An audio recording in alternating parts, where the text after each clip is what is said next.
ایک پرسکون گاؤں میں حامد اپنی ماں کے ساتھ رہتا تھا۔ اس کے والد کئی سال پہلے ایک پراسرار حادثے میں جان کی بازی ہار گئے تھے۔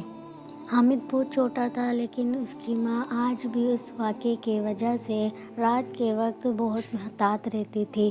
وہ ہمیشہ کہتی تھی، بیٹا شام کے بعد جنگل کے راستے پر کبھی نہ جانا، وہاں وہ سب کچھ ہے جسے ہم سمجھتے نہیں۔ حامد ہر بار ہاں میں ہاں ملاتا، لیکن اس کے دل میں ایک عجیب سی گونج تھی کہ آخر اس جنگل میں ایسا کیا ہے۔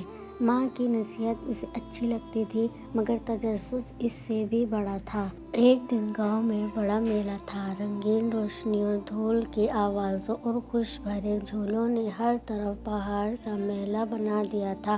حامد نے اپنے دوستوں کے ساتھ خوب انجوائے کیا۔ کھیلوں میں وہ اتنا مگن ہو گیا کہ اسے پتہ ہی نہیں چلا شام کب بیت گئی۔ دوست ایک ایک کر کے سارے اپنے گھروں میں چلے گئے۔ حامد نے جب آخری دفعہ آسمان کی طرف دیکھا تو اسے محسوس ہوا کہ اب رات خاصی گہری ہو چکی ہے۔ گھر واپس کے لیے دو راستے تھے، محفوظ مگر لمبا راستہ، مختصر مگر جنگل کے اندر سے گزرنے والا خطرناک راستہ۔ حامد 2 منٹ کھڑا سوچتا رہا۔ ماں کی نصیحت اس کے ذہن میں گونج رہی تھی، لیکن تجسس نے اس کا دل جیت لیا۔ کچھ نہیں ہوگا، لوگ بلا وجہ ڈراتے ہیں۔ اس نے جنگل کے راستے کا انتخاب کر لیا۔ جنگل میں قدم رکھتے ہی عجیب سی ٹھنڈک محسوس ہوئی۔ ہوا میں معمول سے زیادہ ٹھنڈی خاموشی، کچھ زیادہ گہری، اڑتے پرندوں کی آوازیں بھی جیسے ڈر رہی ہوں۔ چند قدم ہی چلا تھا کہ کسی درخت کے پیچھے سے سرگوشی سنائی دی۔ حامد اس کے قدم وہیں پر رک گئے اور وہ رکا، دل دھڑکنے لگا۔ کون؟ کوئی جواب نہیں۔ چلنے لگا تو آواز دوبارہ آئی، رک جا، آگے مت جانا۔ اب کی بار آواز کچھ زیادہ واضح تھی۔ حامد کے قدم تھم گئے۔ گھبراہٹ میں دل چاہا واپس مڑ جائے، مگر اس نے خود کو بہادر ظاہر کرنے کی کوشش کی۔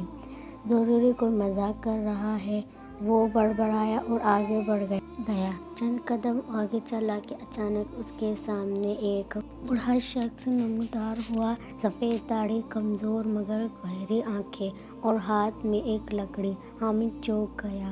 بوڑھے نے دھیمی آواز میں کہا، بیٹا آگے نہ جانا، وہاں چیزیں ہیں جو انسان کے قریب بھی نہیں آنے دیتی۔ حامد نے ڈرتے ہوئے پوچھا، آپ کون اور میرا نام کیسے جانتے ہیں؟ بوڑھا مسکرا دیا۔ اس کی مسکراہٹ میں عجیب اطمینان تھا۔ اسے چھوڑو، صرف یہ یاد رکھو کہ تم نے وہ بات نہیں مانی جس سے تمہاری حفاظت ہو۔ پھر وہ آہستہ آہستہ دھند کی طرف غائب ہونے لگا، جیسے کبھی تھا ہی نہیں۔ حامد کے پیروں تلے سے جان نکل گئی۔ یہ سب کیا تھا؟ کیا میں خواب دیکھ رہا ہوں؟ وہ پورے خوف سے بھاگتا ہوا جنگل سے نکل آیا۔ جب وہ گھر پہنچا تو خود ہی دروازہ کھل گیا۔ ماں جب اندر کھڑی تھی، جیسے کسی کو انتظار سے دیکھ رہی ہو۔ حامد روتے ہوئے اس کے گلے لگ گیا، امی، جنگل میں ایک بوڑھا آدمی تھا، وہ مجھے روک رہا تھا، وہ میرا نام بھی جانتا تھا، وہ کہہ رہا تھا میں نے آپ کی نصیحت نہیں مانی۔ ماں کی آنکھوں میں نمی آ گئی۔ اس نے گہرا سانس لیا اور آہستہ سے کہا، بیٹا، جس دن تمہارے ابا کا حادثہ ہوا تھا، ان کے آخری الفاظ یہی تھے کہ میری وجہ سے حامد کبھی جنگل کے راستے نہ آئے، وہاں وہ چیز آج بھی موجود ہے۔ حامد نے حیرت سے پوچھا، امی، وہ بوڑھا آدمی، کیا وہ ابا تھے؟ ماں خاموش رہی، لیکن اس کی خاموشی یہی کچھ بتا رہی تھی۔ اگلی صبح گاؤں والے جمع تھے۔ رات کے وقت جنگل کے اس راستے پر ایک خطرناک درخت گر گیا تھا، جس کے نیچے سے گزرنے والا کوئی بھی شخص بچ نہیں سکتا تھا۔ لوگ کہہ رہے تھے، اللہ کا شکر ہے کہ کوئی اس وقت وہاں نہیں تھا۔ حامد یہ سنتے ہی سہم گیا۔ اگر وہ آگے جاتا، شاید آج وہ زندہ نہ ہوتا۔ اس نے ماں کی طرف دیکھا۔ ماں نے اس کے سر پر ہاتھ رکھا اور کہا، بیٹا، ماں کی نصیحت کبھی وقت ضائع نہیں کرتی، وہ صرف حفاظت کرتی ہے۔ ماں کی نصیحت تجربے اور محبت کا نچوڑ ہوتی ہے۔ بچوں کا تجسس کبھی کبھار جان لیوا بھی ہو سکتا ہے۔